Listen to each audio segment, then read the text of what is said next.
Olá, pessoal! Sejam todos bem-vindos para mais uma aula. O capítulo de hoje estudado é o capítulo 9 de progressões. Vamos começar falando de sequências numéricas. A sequência numérica, como o nome sugere, é uma sequência de números e geralmente possui uma lei de recorrência, o que torna possível prever quais serão os próximos termos conhecendo os seus antecessores. Só para lembrar, antecessor é aquele que vem antes. Pois bem, veja essa sequência com os dominóis, Os dominóis formam a sequência de, começando com a pedra 6, 5, 4, 3, 2, 1, 0. Observe que isso é uma sequência porque a gente consegue, a partir do seu antecessor, descobrir o próximo termo. Existe um padrão, uma regularidade que está ocorrendo aí. E o que é padrão? Padrão é um procedimento onde se utiliza as figuras congruentes repetidas, seja para recobrir uma superfície ou para criar uma borda. Pois bem, vocês estão vendo aí essas figuras que primeiro eu tenho uma figura, um círculo, aí eu formo outra figura com 3 círculos, outra figura com 6 círculos e assim sucessivamente. E aí, a partir de então, eu posso construir um padrão numérico, A primeira figura tem 1, a segunda figura tem 3 e assim sucessivamente. Então, padrão numérico é uma regularidade, um modelo, uma sequência, quando se pode identificar o próximo número que virá se encontrou esse padrão numérico. Vamos lá. Para continuar falando de sequência numérica, pense bem, entenda e compreenda. A sequência numérica nada mais é do que uma sequência de números. Já falei. E aí a gente vai compreender através de alguns exemplos.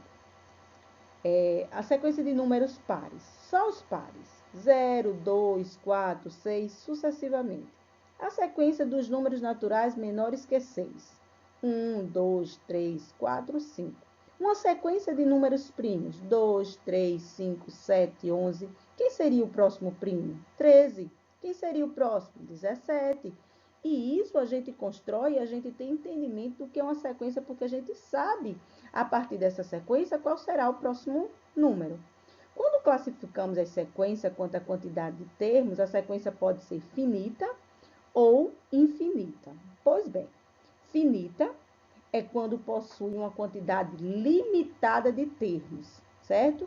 Veja aí, se o domínio, se houver um conjunto natural, ele é o quê? Infinito. Pois bem, essa sequência numérica, ela é infinita. Mas se eu tiver uma sequência numérica que ela possui uma quantidade limitadas ou ilimitadas de termos, eu não sei exatamente até quando vai, o termo ilimitada, eu não posso ter o último termo. Mas quando eu tenho uma limitada, como a sequência de números naturais menores que 6, é uma limitada, porque eu sei exatamente qual será o último termo. Para apresentar, por exemplo, os 10 primeiros termos de uma sequência numérica, determinados pela função f, dos naturais, sem o zero, o asterisco representa sem o zero, dos reais, onde esses números seguirá um padrão, e o padrão é f de n é igual a n ao quadrado mais 1. Aí a gente vai ter, a partir da substituição dos primeiros termos, a gente vai ter uma sequência numérica de 2, 5, 10, 17, 26 e assim sucessivamente até encontrar os 10 primeiros termos. Olhando a construção um a um, veja só. Se eu quero o primeiro termo e eu quero que esse termo ele tem que substituir a função, e a gente já estudou isso, eu vou lá no n, onde tem n, eu vou substituir por 1. né? E aí eu vou encontrar o primeiro termo. Analise comigo a sequência do que eu estou falando, para compreender melhor. Então, 1 ao quadrado, mais 1. 1 ao quadrado é 1, mais 1, fica 2. Então, o primeiro termo, veja que é o 2. Vamos agora para o segundo termo, o A2. O segundo termo é o 2. Então, onde tem N, eu vou botar 2. 2 ao quadrado, 4. Mais 1, 5. Então, o segundo termo é 5. O terceiro termo, onde tem N, eu vou colocar 3. 3 ao quadrado, 9. 9 mais 1, 10. Portanto, o terceiro termo é 10. E assim, a partir desse padrão, dessa regularidade, né? E eu conhecendo o meu antecessor, é possível encontrar o próximo termo. Sempre, gente, é usual representar uma sequência numérica por meio de conjunto imagem, colocando sempre os seus elementos entre parênteses. Não esqueçam desse detalhe. Geralmente, né, sendo essa função aí foi dada, que a gente trabalhou, o A1, o A2, o A3, o AN, que é o último termo que a gente não conhece, que ela é infinita, porém a gente só quer os 10 primeiros. Então, o A1 é igual a F de 1. O A2 é igual a F de 2. O A3 é igual a F de 3. E aí, a gente representa esses N termos. Lembre que o índice N indica a posição de elementos na sequência. O A1 é sempre o primeiro termo da sequência, consequentemente, o AN é o último termo, que chama o enésimo termo da sequência. Pois bem, o termo geral da sequência, vamos olhar a mesma sequência que a gente acabou de trabalhar para a gente compreender o que está falando. A gente está falando sobre os 10 primeiros termos obtidos por meio daquela função. E aí a gente encontra uma lei de formação ou um termo geral da sequência. Assim, a nossa lei de formação já foi dada na tela anterior. A n é igual a n ao quadrado mais 1. É uma regra, uma lei. E a gente vai encontrando os próximos termos, substituindo n pelo número que a gente quer. Se eu quero A1, eu vou substituir n por 1. Se eu quero A2, eu vou substituir n por 2. Se eu quero A3, como o exemplo que eu acabei de colocar, eu vou colocar o 3 no lugar do n e vou encontrar. E aí, a gente encontra uma lei de recorrência. É quando conhecemos o primeiro termo, né, que a gente já conheceu, que é 2, de uma sequência numérica, uma lei que permite calcular cada termo AN a partir dos seus anteriores, lembrando, né? AN menos 1, AN menos 2, AN, e assim sucessivamente a gente consegue encontrar. Dizemos que essa sequência está sendo determinada por uma lei de recorrência. Nesse caso aí, não é possível encontrar o quarto termo de uma sequência, por exemplo, sem encontrarmos o terceiro. E assim sucessivamente, né? Sem sabermos o segundo, sem sabermos o primeiro, não tem como.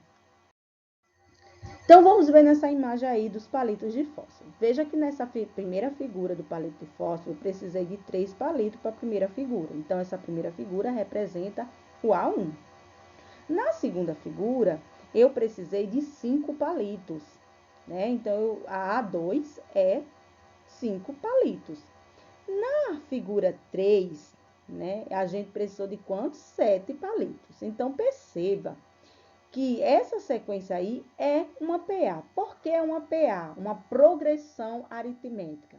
Porque toda progressão aritmética é uma sequência em que cada termo, a partir do segundo, é a soma do anterior com uma constante chamada R, a razão.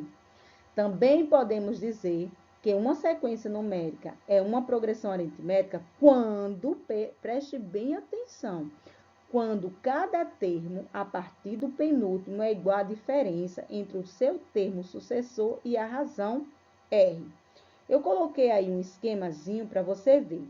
Indo, se eu somar com R, eu encontro A2. Se eu somar A2 com R, eu encontro A3.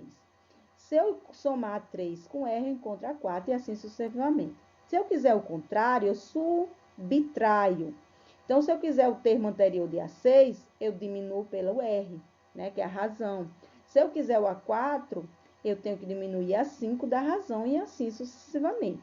A partir deste conceito, né, do que acabamos de dizer, nós costumávamos encontrar cada termo de uma determinada PE com base no valor da sua razão e do seu termo sucessor ou antecessor, tal como mostramos os exemplos abaixo. Veja lá, só para lembrar.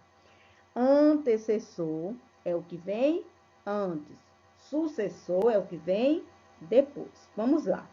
Então, se eu quiser o A1, né, eu vou lá e somo.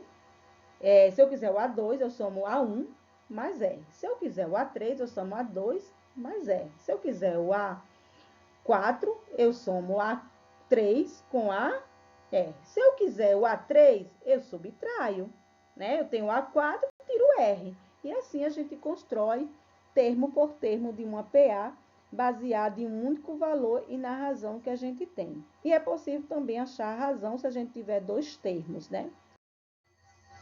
Vamos lá. E como é que eu acho essa razão? Pela regrinha, né? Eu disse que se eu tiver termos posteriores e eu quero achar o anterior ou achar a razão, eu subtraio, né? Se eu quiser achar o posterior, eu somo. Mas como eu acho a razão? Pois bem, a razão é o termo, né? Segunda linha de raciocínio quanto temos, é o primeiro termo, o segundo termo, menos o primeiro termo, eu acho a razão, né? Se eu diminuir A2 menos A1, eu vou obter sempre a razão. Veja esse exemplo A que a gente tem no livro didático. Depois vocês fazem e avaliam se o B, C, D e o E estão de acordo com essa regrinha que a gente colocou aí. Então, pois bem, a gente sabe que o primeiro elemento é o menos 6, o exemplo A que eu estou trabalhando. A gente sabe que o segundo elemento é o menos 1. Então, eu vou pegar menos 1, segundo elemento, menos da fórmula, menos 6, que é o primeiro elemento. Menos por menos, mais. Então, menos 1 mais 5, menos 1 mais 6, perdão, é igual a 5. Então, a nossa raiz é 5. Vamos conferir? Se o meu A1 é menos 6 e eu somo com 5, quem será o meu próximo? Menos 1. Se eu tenho menos 1 e somo com 5, quem será o meu próximo? 4. Então, perceba que a razão está correta através dessa regrinha de encontrar a razão. E a gente tem nas progressões algumas classificações. Quando ela é crescente, decrescente ou quando ela é nula. Pois bem, vamos lá. Uma progressão, ela é crescente quando o seu R, ou seja, sua razão, é positiva, é maior que zero. Uma PA é decrescente quando sua razão é negativa, ou seja, menor que zero. Uma PA é constante quando ela, ou estacionária quando sua razão é nula, ou seja, zero.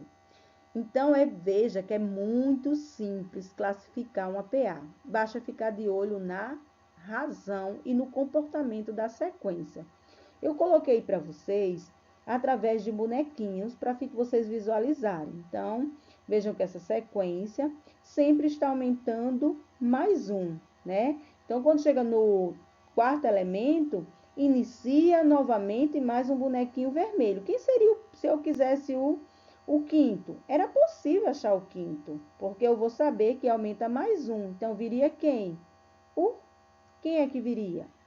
Depois do vermelho, e assim sucessivamente. Olhem bem, prestem bem atenção, que é possível a gente achar a razão somente com a diminuição. E a gente pode classificar também essas progressões. Agora é com vocês, realizem as atividades solicitadas e até a próxima aula.